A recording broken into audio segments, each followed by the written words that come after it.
بخشنا چاہے جب وہ اپنی امت کو تحفے میں گناہگاروں کو رمضان دیتا ہے، بڑھا دیتا ہے مان ہم جیسے گناہگاروں کا، اس ماہ مقدس کو ایسی شان دیتا ہے۔ نیوز ویوز HD کی جانب سے برکتوں کے مہینے کا استقبال پروگرام شان رمضان، جس میں بیان ہوگی رمضان المبارک کی شان، فضائل اور مسائل، سنائے جائیں گے انبیاء کے قصائص، بتائے جائیں گے قرآنی آیات پر مبنی وظائف۔ تو نیکی اور ہدایت کے اس سفر میں بنے رہیں ہمارے ہم سفر، روزانہ سحر 3 بجے۔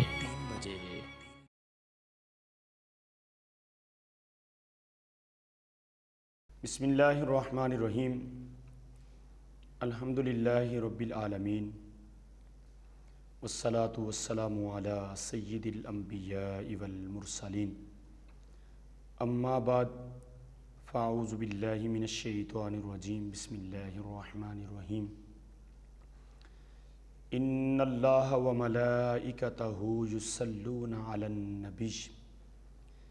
یا ایہا الذین آمنوا صلوا علیہ وسلموا تسلیما۔ اللہم صلی علی سیدنا و مولانا محمد وعلی آل سیدنا و مولانا محمد وبارک وسلم۔ تمام ناظرین کو قاری عبدالشکور قادری اور نیوز ویوز HD کی ٹیم کی جانب سے رمضان المبارک کے 12ویں پروگرام شان رمضان میں خوش آمدید کہتے ہیں۔ انشاءاللہ العزیز پروگرام کے اختتام پر آپ کو ایک خوبصورت وظیفہ بتایا جائے گا۔